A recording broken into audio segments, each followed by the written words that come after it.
This is the K688 dynamic microphone by Fifine. Yes, it's pronounced Fifine. And this is the SC3 audio interface. These are both updated, but they never change the model numbers. So if you'd like some help getting the updated version and you'd like to know why they updated it and what they changed in them, well then keep watching because you're watching Blue Collar Guy.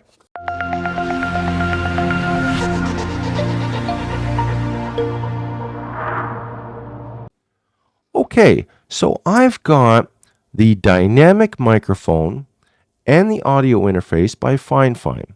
They did reach out to me in a collaboration and they wanted to have me try these things out. I used to be an audio engineer. That's what I used to do for a living a long time ago. But I lost some of my hearing. I now wear hearing aids. And as far as audio engineers, that's an ending of your career because you have to have really, really good hearing to be an audio engineer. So enough about me, but I do have a lot of that knowledge that I think might be helpful today when you're choosing a microphone. And you may want to actually pick one of these up over an Shure SM7B because I'm sure you've heard about one of those, and I'm sure you've heard about the Electrovoice RE20 or the Earthworks. I think it's called the Icon. And I'm going to explain why something like this might be better for you, especially if you're just doing announcements or you're just doing podcasts or you're just doing maybe some things on YouTube where you just are limited to YouTube. So I'm not talking about vocals, like as far as singing goes. I'm not talking about, instrumental. I'm talking about, just your voice being heard clearly and sounding really nice over YouTube. Because that's what this microphone and this audio interface was designed for. Now, this isn't going to be one of these reviews of microphones where I spin it around and I do all these different things. And it's not going to be that. But I do want you to listen to my voice. Can you hear me? How does my voice sound? You may want to put on some headphones if you would like to get a more discriminating listen of my voice to see what the reproduction is. Does it sound nice and full? Does it sound nice and bassy? Does it sound like an announcer's voice? How does the microphone present well in the video? Because if you're doing YouTube videos of the microphone and it's going to be in your shot, it's kind of got to look nice. I like the white version for two reasons. One, this one's been updated. That's reason number one. And two, it is less likely to show dirt and dust and those things. And a lot of people didn't mention that when they were reviewing it. But I have a lot of dark equipment and I quite often have to grab my duster and dust everything off. And I even have an air cleaner that, is supposed to, keep that stuff down. But having dust in your shot is not good. So I'm going to show this microphone from a different perspective because the other thing about this video versus those videos is I'm actually running their audio interface through a video switcher. This one is made by OC GoStream and it is a 4-channel video switcher. So this microphone, the signal flow is going from the microphone through the XLR into the audio interface, and then from the audio interface into the microphone input through the line out. And I'm going to get to the downward shot, but first let's take another different angle on this. I'm going to show you this angle here. So I'm going to show you this angle here. Now, you need to be aware that when you're talking with dynamic microphones, there's a thing called the proximity effect. And there's also things called plosives. So when you're talking about plosives, don't have your mouth aimed directly into the microphone. That's not good. You want to kind of angle it like I'm doing, and that will reduce any plosives. And you're also going to have issues with breathing. So as you notice, when I turn around, you can start to hear my breathing. And these type of things, you're going to have those issues if you start talking like this. As you can see, I'm in an untreated room. This room that I'm in does not have any sound treatment whatsoever. And that's why you would get a dynamic microphone. I also live in an apartment where the neighbor upstairs will vacuum and make noises, and other neighbors may make noises. A dog might bark in the other apartment and make noises. And when I'm using lavalier microphones like this, sometimes they pick up on these noises, and then I have to get rid of them in post. And when you get rid of some of these noises in post, sometimes that can cause its own set of problems. So if you look at some of my other videos, and you'll see that there may be a little bit of distortion in the voice or things like that, it's because I had to use some aggressive noise cancellation in order to get my video done. So a dynamic microphone has the characteristics where you need to be close to it. So anything that is farther away, it doesn't pick it up. And that also is great for noise. That's why dynamic microphones are great for that. And that's why you'll always see microphones like the Shure SM7B and those type of microphones being used in this environment. So why would I pick this microphone over a Shure SM7B? Well, for starters, the Shure SM7B would require an audio interface that can handle a lot of mic gain because it is gain thirsty. Yes. So you would need a more expensive audio interface, and a lot of people also use what they call a cloud lifter, which is basically like a preamp that you plug into the microphone. Now you can buy the Shure SM7DB for, I think it's $729 Canadian, which is a lot of money, and you can solve that problem and use it with a regular audio interface. But this is a considerable investment. So unless you really like the look of the Shure SM7B or the SM7DB, then I would consider something like this. And the one thing I want to point out to you is I'm using this microphone with the audio interface, and I want you to say to yourself, well, can I hear him? Does he sound okay? Does he sound good enough for YouTube? And that is the whole point. The first rule of YouTube is that it's the content that you're putting out there. It's the content which is the most important thing. Everything else kind of falls behind that. So you need good audio, and you also need good video. I'm recording with the DJI Osmo Pocket 3 if you're curious.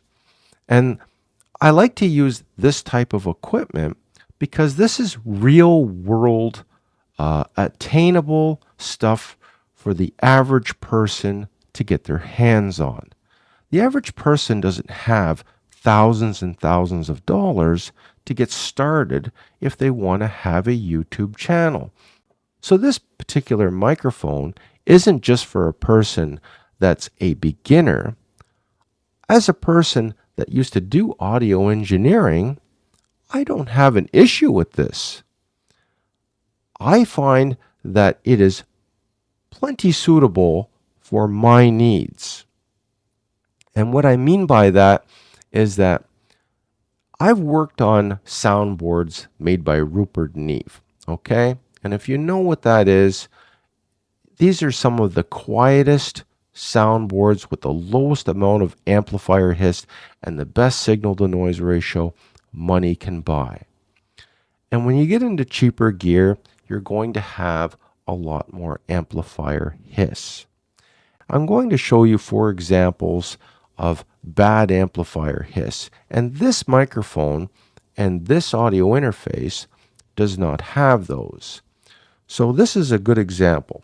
So I'm going to give you example number 1. And here's example number 2. And here's example number 3. And here's example number 4. And those would be examples of what really bad audio equipment would give you. And you're not getting that from this. And if you want to know how I got those sounds, I actually recorded them on the audio interface with their sampler, because it has a built-in sampler. And I thought I would use that in a practical way. Now, it also has a voice changer and things like that. So if you want to play around with that, you can do that. But I'm just going to show you a different angle of the microphone first before we get into the audio interface. But I like this microphone. I usually don't, say stuff like that when I'm doing a review on something that somebody sent to me. But I do like the way that it sounds through the headphones. And by the way, I normally don't wear headphones, but I did want to monitor it. And one thing I would like to point out is that there's not a delay when I talk into the microphone and I get this back. And sometimes you'll have that issue when you're monitoring your microphone. And it can be kind of, I wouldn't say annoying, but a little bit discombobulating, because you're not used to having your own voice delayed like that unnecessarily. I'm not getting that delay with this. I also went out with my own money and bought the Mono, this is spelled M-A-O-N-O, G1 Neo. And I'm going to also plug this microphone into this audio interface. And the reason why I'm going to do that is to see how well it plays with other equipment. Because not everybody's going to buy all of the same name brand. Some people may already have one of these, but they might like the look of this microphone better. And they're probably sitting at home saying, well, I wonder if it'll work, or do I have to get the Mono microphone to go along with the Mono audio interface? Because a lot of people tend to think that. And vice versa. You may have the Fifine audio interface, but you may want to use a different microphone. So now we're going to go to the downward shot, and I'm going to show you the audio interface. So this is the audio interface by Fifine. And it is pronounced Fifine, just so that you know. And I'm going to just tilt this up a bit here and show you the bottom. Now, as you can see, this one is in white. And I did mention that it is the updated version. Done some spelling corrections. So on the original one, the word female over here was spelled without the E. And on this one, they have corrected it. And as far as the internal electronics, some people have said that it's the same, but I think they have also updated it with some better quality stuff as well. And the reason why is I've seen a comparison between this and the G1 Neo, but it was the older version of this, and the newer version seems to be a little quieter, at least on my model anyway. And when I mean by quieter, I'm talking about amplifier noise, and that would be stuff like that. So anyways, it has 48 volt phantom power. It's got a switchable, it has a switchable dynamic and condenser microphone switch. It has a headphone jack. It has a line out, which is going to my video switcher.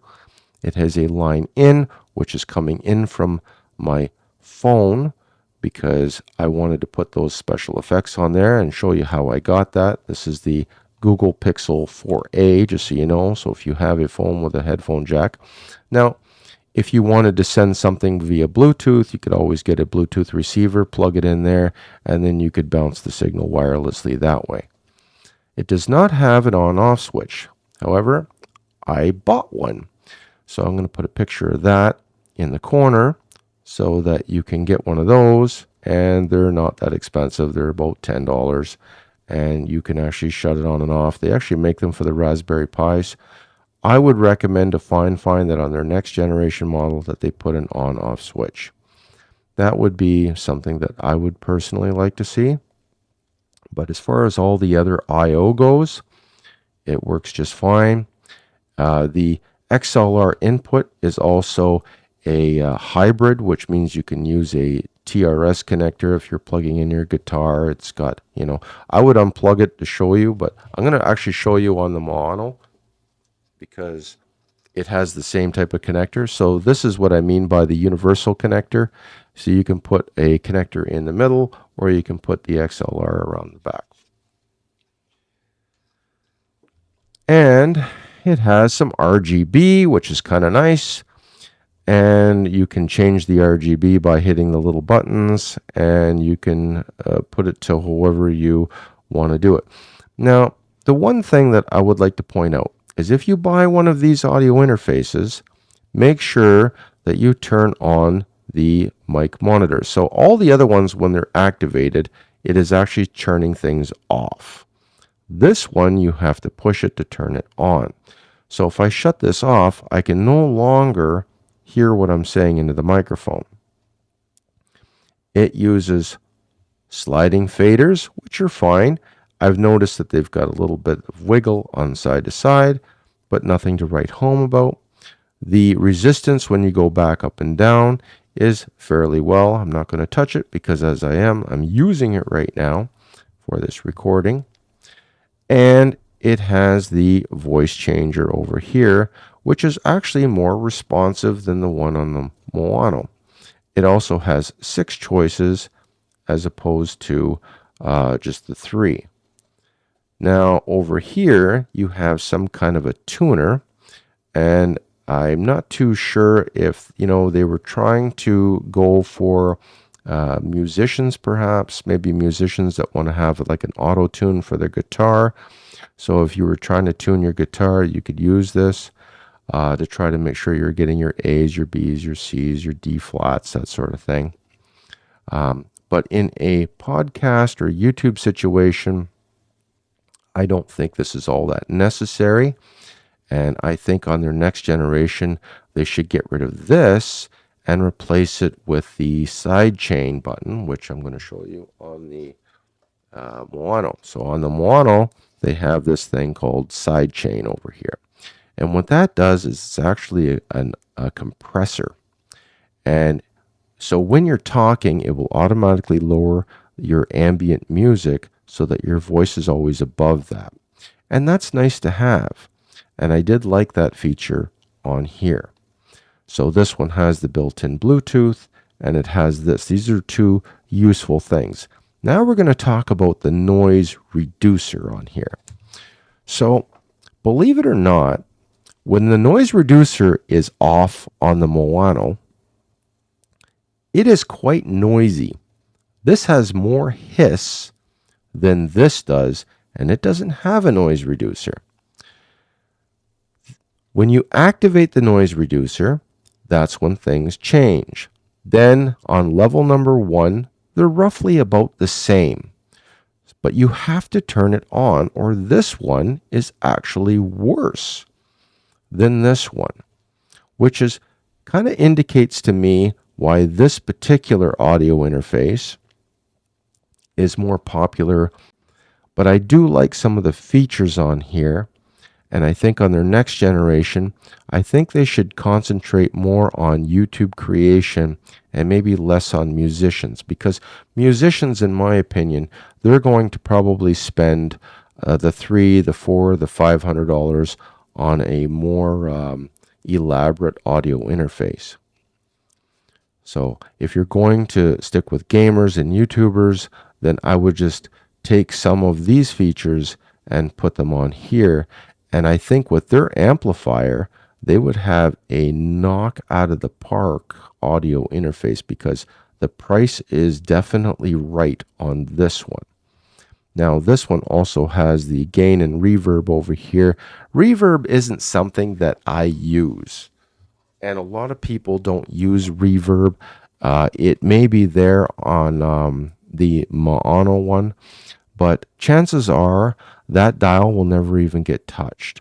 So They probably thought maybe it would be useful, but I really can't see it unless there's certain situations, maybe like at Halloween time or something like that, and you want to have a different kind of an effect.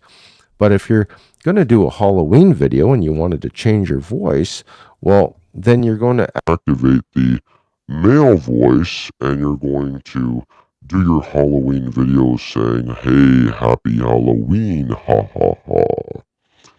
And then it's also got a female voice, which I don't think sounds like a female, but um, you tell me. I do like the robot voice. The robot voice does sound like a robot and there's built-in reverb, but it's kinda hard to distinguish what you're saying. The monster voice is a muddier version of that, which doesn't have any reverb, and it really has a sharp attack on the cutoff. The baby voice is one of my favorites. And the reason why is because it sounds like you're doing helium. And I really laugh at those night shows when they give people helium and it changes their voice. And you don't have to inhale any toxic chemicals. You can have the helium. Oh, so this is a kind of an interesting one that I might find useful. The elder voice has a different kind of voice. It's almost like a double voice. You may actually like this better than my own voice. And if you want to shut all of this off and you want to go back to the original, you just hold down the button. And now we're back on my voice. There is a tiny, tiny delay when you're using these other voices because of the digital processing. And then if you go over to the auto tune, and we're now in the auto tune, and if I switch over to the other things here, I can just scroll through and it will kind of change your voice to the, it'll help you tune your voice, or maybe karaoke or something like this, or you want to sing like Cher, you want to believe in love, it's one of those things. So anyways, that's what that is. And personally, I don't know if I'd ever use this feature, but it's there and it comes with this. So if this appeals to you, then this will be definitely a good pick for you. But I do like these little sample buttons. As you can see, I had the crackling over here and it flashes. Now, some people have made the complaint that this particular sample buttons, they only hold like 20 seconds, but why would you want to hold more than 20 seconds? I only wanted 3 or 4 seconds. Do you really want to hear 20 seconds of crackling? That would be pretty annoying. And, you just want to have an example of what those type of things sound like. So, if I say, well, are you getting interference on your, a bad XLR cable will probably sound like this. And, that's what a bad XLR cable. Now, you can control the microphone with this button here. So I'm going to mute. And now we are back. With the Mono G1 Neo, it is a slow fade out and a slow bring back on the mute. And I don't know if I like that better than this. I think preferably I would like it to be more instantaneously, because if I was muting and I wanted to come back right away, I don't want my voice to be gradually brought in. I want it to be right there right away. So does this microphone play well with this audio interface? It does. They sound pretty good, and as a combo, you can get them at a relatively inexpensive price. You could buy this microphone and that audio interface for less money than you could go out and buy a SM7B. You could actually get the boom arm and everything else that you needed. Now, the one thing that I was a little disappointed about was that if you notice on my boom arm here, and I'm just going to bring it more into the shot here, and you can hear a little bit of handling noise. So I brought in the boom arm here. This is made by X-Tech. Now, they also make microphones and things like that too, but I like this boom arm because it has this little RGB. Now, I was going to buy a Fifine boom arm, because they also make decent quality boom arms. And you might want to check them out if you're not into the whole RGB thing. But I wanted one with RGB, and they didn't have one with RGB, at least not a white one that I could see that would match the microphone. So if you're listening, Fifine, make an RGB microphone boom arm. Now, one thing that I will caution you with is that when you do buy a microphone boom arm with RGB, make sure that you get decent quality XLR cables. That's these little guys right here. Now, if you don't buy a decent quality XLR cable, you're going to be susceptible to interference. So when you're hooking up a microphone like this, do not run your XLR cables along extension cords or anything that has a power transformer. And the reason why is that you're going to have that interference that I was demonstrating. So when you're buying XLR cables, remember that you're going to want to buy decent quality ones. It doesn't have to be the most expensive ones. I think Mogami, the more expensive ones, are about $100 for an XLR cable. And they're also very well insulated and very quiet. But for in the middle there, about $20 to $40, you should be able to find something that's better than those cheap XLR cables. So a cheap XLR cable is going to give you RF interference. So if you buy gear like this, make sure that you're buying the proper cables to go with it. So I would recommend that if you're going to get this microphone, that you get the audio interface and get yourself a good quality XLR cable, because a bad XLR cable will cause you nothing but problems. And that will be very annoying in your audio. You're not going to want that. The other thing that I can recommend is if you're going to go with a cheaper cable, like this one here is about a $25 or $30 cable. So it's somewhere in the middle. This particular cable, I made sure that I didn't run it near any extension cords. It's just going straight into the audio interface. It's not coming up against any transformers or anything like that. But the boom arm itself has RGB lighting, which means it has an internal power supply, which has wires in it, which are running parallel, meaning alongside of the XLR cable. So this is bad. This is okay. So if you have a XLR cable and you have a power line crossing it, that's not going to get you any interference. But if they're side by side, and some people actually zip tie them together because they want to, make everything nice and tidy, then you're going to have this problem. And you don't want that. So I have an RF tester. And it's not an expensive tester, but it will kind of get my point across. And I'm going to put it on RF.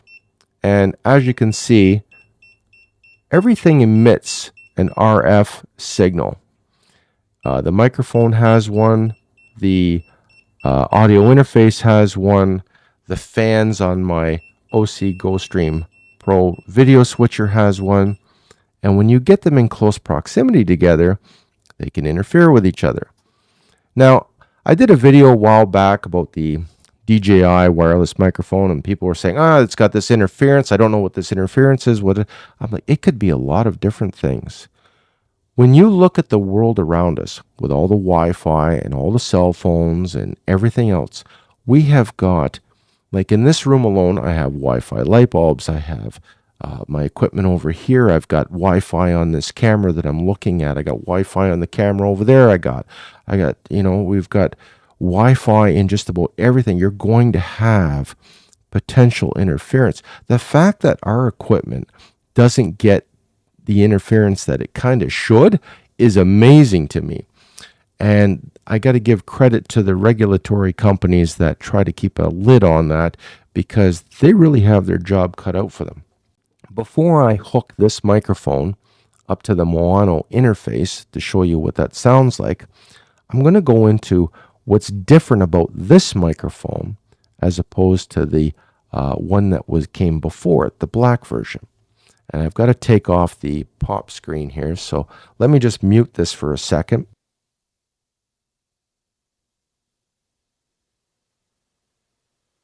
Now you can hear me now, and as you can see, it's a little bit more sensitive. So if you look at this little capsule here, the older version came right to the end with the capsule. This one is back a little bit. And if you look at the pop filter, it is actually thicker than the previous version. So when I hold it up to the light, I can not see right through it. It's not as thin. And these are the two upgrades that they made to this microphone as opposed to the old microphone. And those are big changes. People might not think that that's a big change, but it is. I'm not too sure if they changed anything in the way of the electronics of it, but they certainly did change some of the physical aspects of it. The microphone capsule could also be a different type of microphone capsule in order to get it in there. So I'm just going to slide this back on. And so now we're going to hook up the mono interface to show you what that would sound like with this microphone, because you know what this one sounds like, but now we're going to go to that one, and then we're going to get some final thoughts. So now I have the K688 microphone plugged into the G1 Neo audio interface. I do not have the noise cancellation on, and I can definitely hear a little more background, that hiss, I guess you could say, that amplifier noise in there. Now I'm going to turn on the first stages of the noise cancellation. Noise cancellation low. Now here is my voice with the noise cancellation on the first level.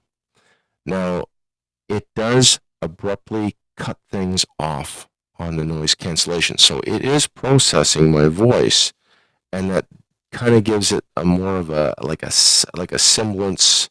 I'm not a huge, it is adjusting your voice, and it does eliminate the hiss, but at the same time now my voice is processed.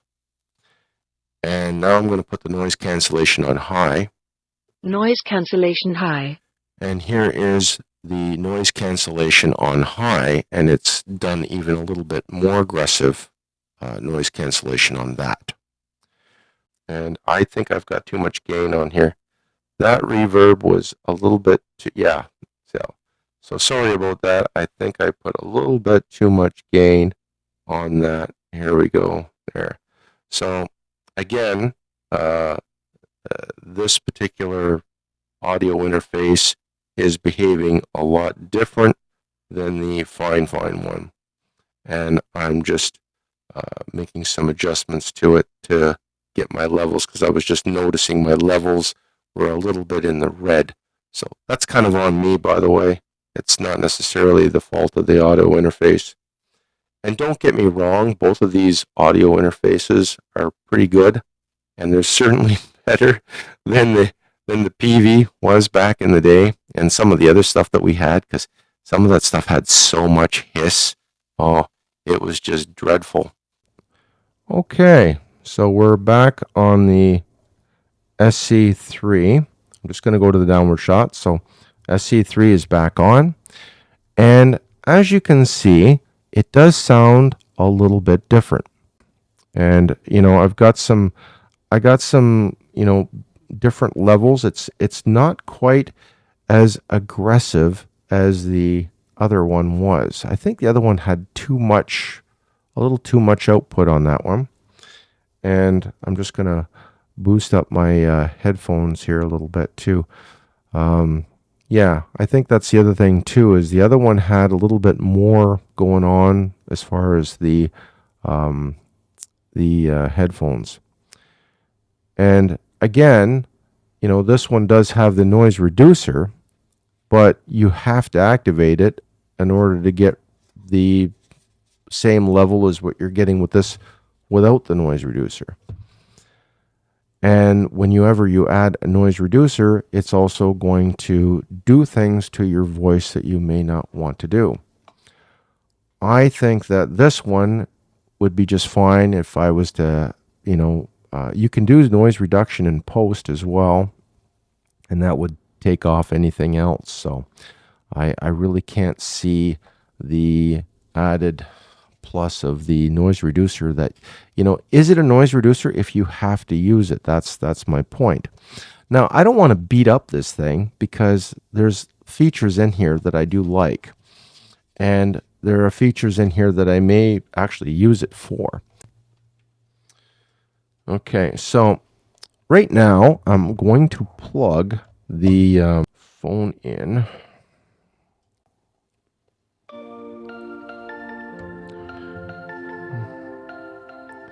Okay, so I've got my phone with my Epidemic sound plugged into it now.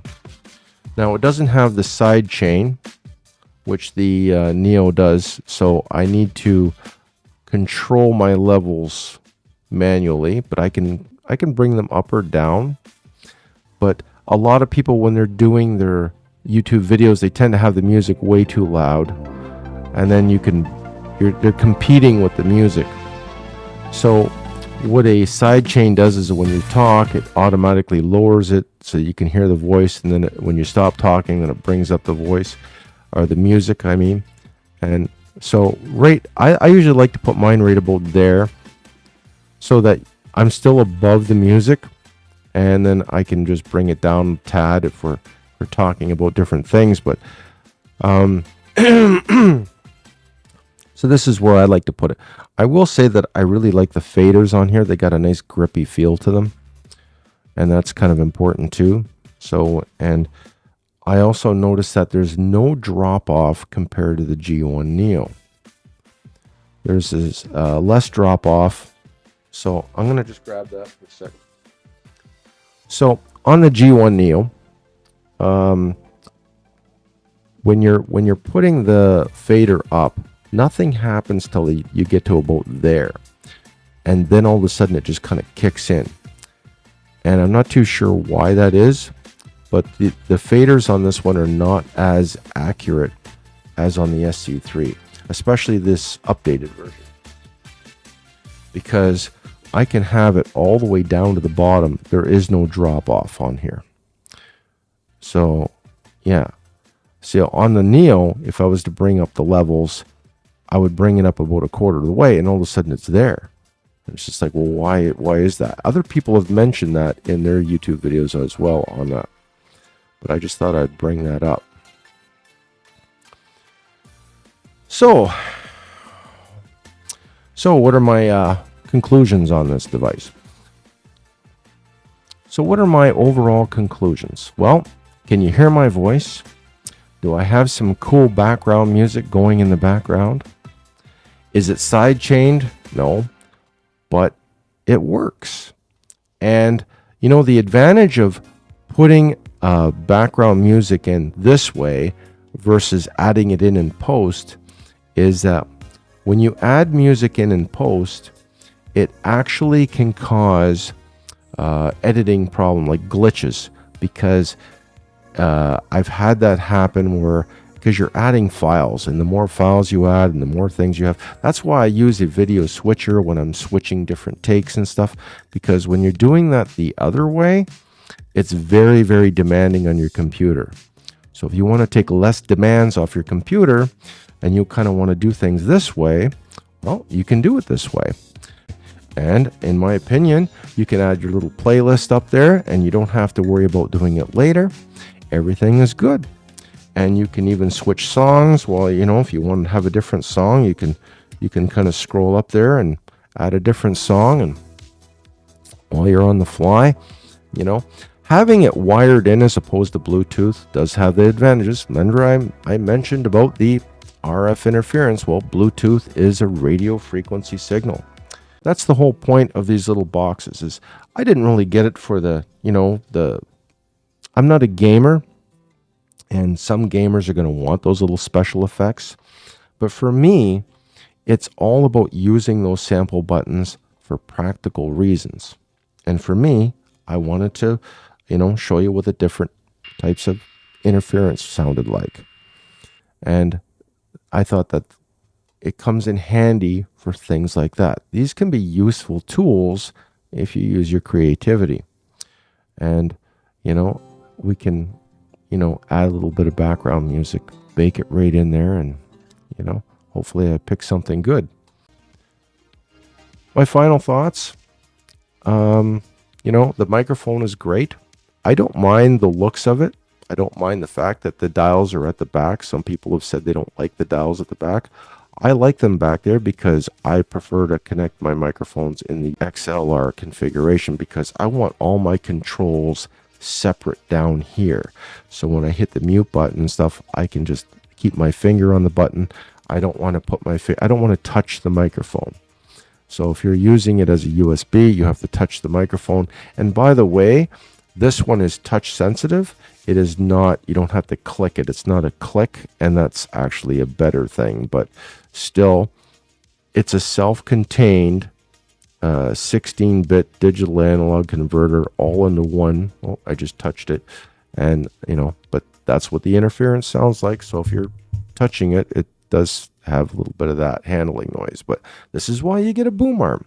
And you watch where you're wailing your arms around, because you don't want to have that interference. And I guess that's it for this video. I hope that it certainly helped you choose a microphone. So I want to thank Fifine for sending out this microphone and this audio interface for me to play with. I was pleasantly surprised. I was actually worried that it was going to be so hissy and so noisy that I was just going to send it back. And I wasn't looking forward to that correspondence because as an audio engineer, well, we can get kind of picky on stuff like that. And I do believe in budget gear, though. And I was really surprised at just how well it performs. It, not only does the microphone punch above its cost, but so does the audio interface, and it's a lot of fun.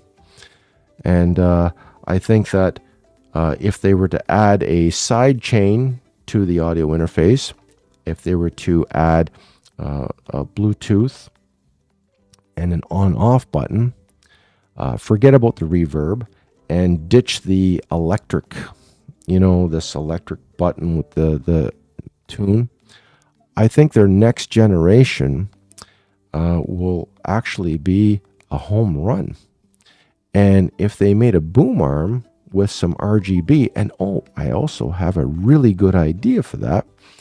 Now, one thing that Fifine could do that no other company is doing is that put a pixel, like a display on here where you can actually put subscribe or put my YouTube subscriber count, or you could put how many likes, actually have like a readout, like one of those pixel clocks. And I think that would probably outsell any boom arm on the market, because even though this one has nice little cool RGB, why not up it and go that route and have something that actually has a display on it? Or maybe on the ring itself around the microphone, you could have like little messages that scroll around and that sort of thing. These are things that could probably be added without adding a whole lot of extra cost when I look at what those things cost separately. That's my advice, Fifine, is change a few things on your audio interface. I think it's a pretty solid little unit. The main thing about this unit is it doesn't have a lot of amplifier hiss, and that's good. It's a good, solid little unit. I'll give you credit for that. It's not like Rupert Neve quiet or anything like that, but for what it costs, it's doing pretty good. I'm quite impressed with it. And I think most other people will be too. And I also think that's why it's probably one of the best selling units on the market today. And keep in mind, this is the updated version. So if you've had another version and you said, well, I don't know, I disagree with that, try this version and tell me what you think in the comments. Also, try this microphone. It's different than the other microphone. It doesn't sound the same as the other microphone. And some people have done some comparisons, and this one is notably better for semblance and for, S's, and for also good for plosives. So it doesn't have the plosive problem. But, the best way to deal with plosive problem is don't talk this way into your microphone, talk on an angle. And anyways, that's it for this video. It was a lot of fun making it, and I really enjoyed it. So take care, be safe at work, and I will see you at the next video because I got some more exciting stuff coming. All right.